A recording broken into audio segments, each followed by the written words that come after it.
tudo bom? Aqui é a Rafa Fustanho e eu praticamente acabei mesmo de voltar do cinema onde eu assisti o filme A Mulher Rei. Se você acompanha aqui o canal, você sabe que eu fui na coletiva, a Amanda foi na cabine de imprensa, ela deu 4 claquetes, né, que são 4, como se fosse 4 estrelas. A crítica dela tá sem spoilers lá no site, eu vou deixar o link aqui na caixa de descrição. Eu aqui vou entrar, assim, nos spoilers e também vou falar de um canal que eu vi, eu tô aqui possessa com... Eu entendo totalmente quando as impressões sobre o filme são erradas, mas quando pegam numa parte que eu acho absurda de se contestar, aí fica um pouquinho diferente. Eu sei até que muitas pessoas não vão concordar comigo. Você sabe que quem acompanha aqui o canal, quem me conhece, enfim, ou que respeita, né, opiniões diferentes, né, sobre determinada obra. Foram 2 horas e 24 praticamente de filme. Eu não senti o tempo passar. Eu achei o filme sensacional. Eu acho que ter ido na coletiva também fez toda a diferença para entender um pouco o contexto do filme.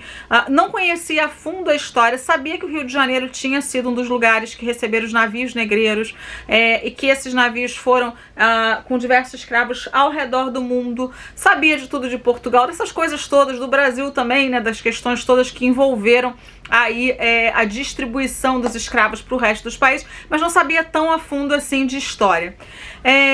Bom, vamos lá então conversar sobre esse filme que chama A Mulher Rei, e a gente se pergunta por que é a Mulher Rei, né? Porque, enfim, né, seria a Mulher Rainha, mas não. A Viola Davis faz o papel da Nanisca, né? É Nanisca, gente, o nome dela, só pra eu não errar aqui, né? Porque, enfim, minha cabeça... Nanisca. E ela é uma mulher já mais velha, né, assim, general mesmo, do exército ali de Daomé. A gente vai ver que Daomé tem um rei, que é o Rei Guizo, que é interpretado, desculpa, pelo John Boyega. Ele tá muito bem no papel, ele é aquele rapaz que eu conheci por Star Wars, enfim, né, eu lembro bem dele no Star Wars, eu acho ele muito bom, ele tá ótimo nesse filme. Ele é um rei que tem um passado, a família dele, na verdade, ali mostra, né, como Daomé sendo um país que cresceu vendendo seu povo para as Américas, né, para os Estados Unidos, e para Europa, principalmente. Então eles enriqueceram com isso. Ele chega a falar sobre o irmão dele ter feito isso e ter vendido a própria mãe. Então, assim, olha o absurdo que tem em toda essa história. E ele tem ali, ele é o rei bom, né? Que agora tá ali disputando espaço, inclusive dos portos, com o pessoal de Oiê. Acho que escreve Oiê, gente. Agora se fala Ojê, eu não sei se fala assim. Escreve Oiê. E a gente vai entender também que a personagem da Viola Davis tem ali um trauma muito grande de ter sido já capturada por essa outra tribo, né, ou enfim, como é que chama o nome deles, mas porque o general, não sei se general, né, mas o chefão ali da história a estuprou diversas vezes. A gente também vai entender que nas cenas de luta, que ela é, assim, um exemplo para todo mundo, super respeitada.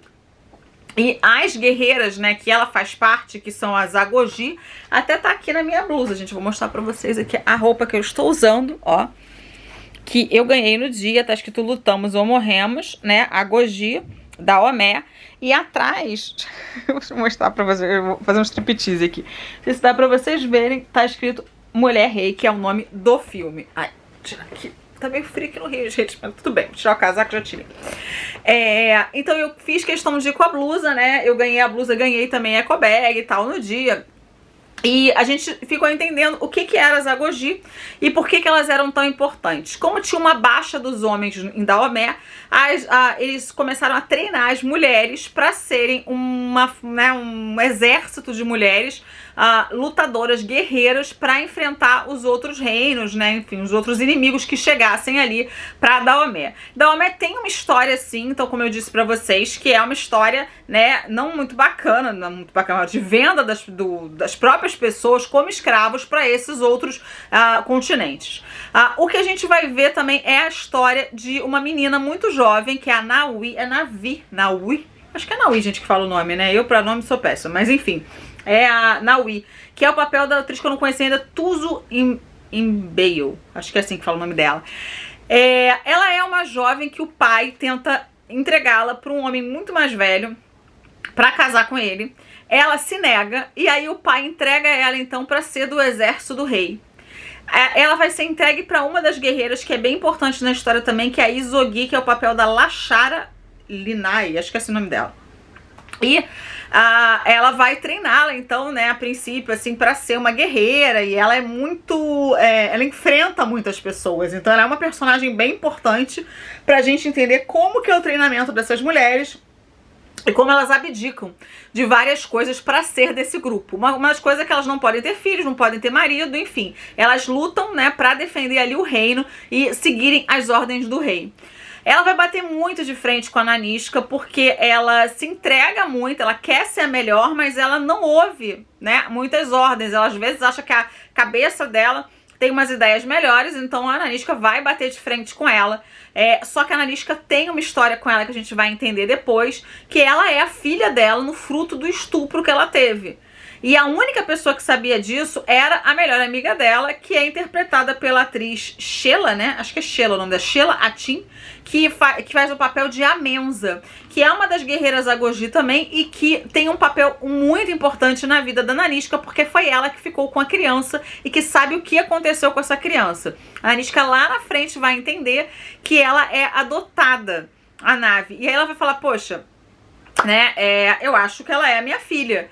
Porque ela guardou um dente de elefante, sei lá, de tubarão, gente. No ombro dela, no ombro do bebê, ela rasgou, né, botou ali o negócio, e aí ela tem uma marca que os pais chamavam de marca do diabo. Só que, na verdade, era esse dente que a própria mãe tinha escondido meio que pra reconhecer ela ali no futuro, mas acabou que a vida fez, o destino fez com que elas se encontrassem.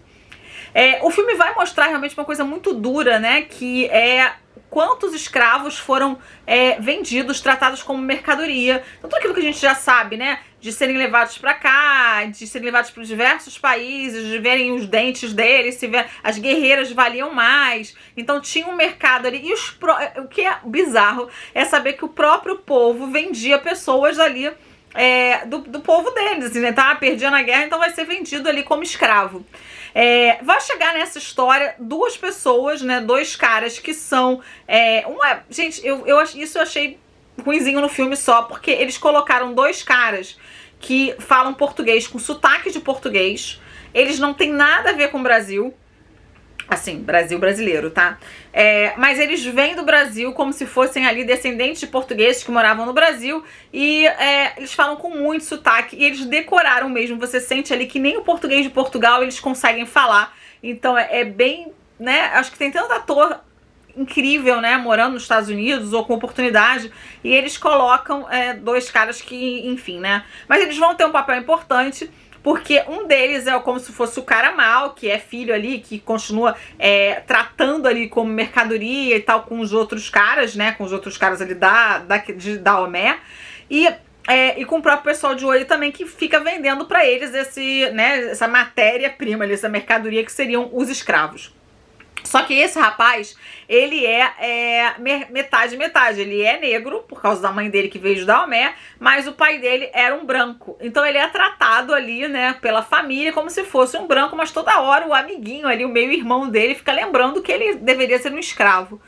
Vai ter uma historinha ali que não chega a ser um romance entre ele e a Na'vi, que eles vão, né, se encantar um com o outro. Ele vai ter um papel importante da gente entender como os próprios descendentes, né, faziam. É como a gente sempre diz em tudo, para se salvar as pessoas fazem qualquer coisa, não ligam que não é com eles, que é com a família deles, e acabam sendo, né, o oprimido, o opressor. Tem aquela questão ali toda que acontece. Eu acho que o que o filme quer mostrar é muito bem demonstrado, né? Que é a questão ali das pessoas do próprio local, do próprio rei vender o seu povo, não se importar com ele, que não é o papel desse Gilzo, mas é o papel dos antepassados dele que faziam isso e fizeram inclusive com a mãe dele. Também tem a questão da personagem da Viola, que é muito importante, de ser uma mulher guerreira, de ser uma mulher que abdicou de tudo, inclusive da própria filha, porque ela não podia ficar com a filha, mas também era uma filha que ela não era benquista, porque ela era fruto de um estupro. Ela foi estuprada 500 vezes no mesmo lugar, e no mesmo local que ela estava presa. Então a gente fica entendendo ali que também é um trauma para ela, mas ao mesmo tempo ela tem um carinho pela garota. O momento de descoberta é bem importante dessa história. Gente, eu amei a música, eu amei, sabe, assim, a trilha sonora é incrível, a fotografia é maravilhosa, a Viola Davis está absurda, a menina que faz... Eu acho que todos os atores estão extremamente maravilhosos, tirando o pessoal que finge ali que é brasileiro, meio português e tal. Mas foi uma história que eu gostei muito e foi uma história que foi extremamente aplaudida. Eu acho que pro Brasil entender como esses caras chegaram aqui e daqui foram pra outros lugares, né, vendidos e tal, é muito importante, né? Eu acho que pra toda a população se reconhecer também. A gente hoje tem cerca de 60% da população que se declara, né, pardo ou negro ou preto. E aí pra entender da onde que veio, né? Da onde que os africanos chegaram aqui através do quê? Eu sei que é uma história que a gente aprende e tal na escola. Muito se questionou, então, nesse vídeo que eu tô falando em especial, e não por acaso, né, um homem louro, né, do olhinho, enfim, vocês vão saber quem lourinho, do olhinho claro e tal, que questiona muito a questão de ser ou não uma coisa histórica, porque isso incomodou muito e ele deu uma nota baixa. Eu fico perguntando se essa mesma pessoa dá notas baixas para filmes que não lidam com a questão de racismo, enfim, não é nem a questão de racismo, é a questão de onde veio, né, essa questão toda do... É muito importante essa história africana, gente, para entender da onde vieram esses negros, né, que não tiveram as mesmas oportunidades nos países para onde eles foram mandados escravos, e aqui mesmo no Brasil é fato de que depois que eles foram libertos, eles não tinham as mesmas condições. Então, existe essa questão de ter essas cotas, tudo que a gente, né, a gente reclama não, vocês, né, uma boa parte da população, posso falar vocês, que não entende, mas é importante entender essa questão da escravidão para chegar às diferenças que são hoje em dia. Eu aprendi isso hoje? Não, eu aprendi com a vida, eu aprendi com meus amigos pretos, eu aprendi no trabalho, né, enfim, mas as pessoas fecham os olhos e acham que porque não acontece com elas, principalmente essas pessoas muito branquinhas, muito lourinhas, eu sei, Rafael, mas aqui você também é branca, sim, gente, eu sou, mas eu acho que eu tenho uma visão assim mais, né, tipo, empática, né, diria assim, eu acho que eu paro pra ouvir, eu paro pra escutar e eu me coloco no lugar das pessoas, de quão importantes são as histórias pra entender os contextos, né, e as diferenças que existem na vida da gente, no país que a gente vive, né, basicamente. Eu acho que é um filme muito importante, é um filme pra mostrar a força que tem, por que foram criados, da onde vieram, sabe, de onde que saiu essa história toda. Então, por mais que não seja 100% verídico, né, como esse rapaz, esse crítico, né, especializado ficou, nossa, não sei o que lá, mas aí já não... E vários comentários embaixo, né, de um monte de gente também, né, que enfim, pensa dos igual a ele, porque segue ele, e aí, dizendo, mas eu não gostei muito desse negócio, não sei o que lá, e aí dando nota baixa por causa disso. Eu acho que isso é um mínimo perto do que é a grandiosidade do que quer se mostrar a história. Não achei em momento nenhum que esconde que Daomé vendia os seus, não achei isso, mas achei que o foco principal da história, obviamente, igual a Viola falou, é mostrar a força dos negros, é mostrar que eles têm força, é mostrar que eles não são menores do que os brancos, é mostrar que eles não são inferiores e que eles nunca deveriam ter sido escravizados. Que tiraram eles da terra deles, né, para serem vendidos e serem tratados como mercadoria, o que é extremamente, por si só já é um absurdo. As pessoas não conseguem entender isso, aí realmente, né, não é um filme pra pessoa assistir, porque, né, vai ficar focado só no próprio umbiguinho. Bom, é isso, eu simplesmente amei esse filme. Eu acho que a questão ali dos portugueses incomodou, dos brasileiros portugueses e tal, mas... Tirando isso, eu achei excelente. Eu vou dar nota máxima, porque realmente foi um filme que eu amei. Vocês viram aqui o quanto, né, a experiência com a Viola no dia e tal, não foi uma coisa maravilhosa. Então eu continuei ansiosa para o momento do filme, e o filme não me decepcionou. Eu acho que foi um filme extremamente bem produzido, a história me cativou, a questão com o Brasil, o link ali todo, que nem ela explicou, é muito bacana. E se não é 100% verídico, alguma coisa tem de veracidade, mesmo que fosse ficcional, explica muito do que a gente já sabe que é verdade, então não tem nada que discutir sobre isso. Eu vou ficando por aqui, deixando um beijo pra vocês. Até o próximo vídeo, pessoal. Tchau, tchau.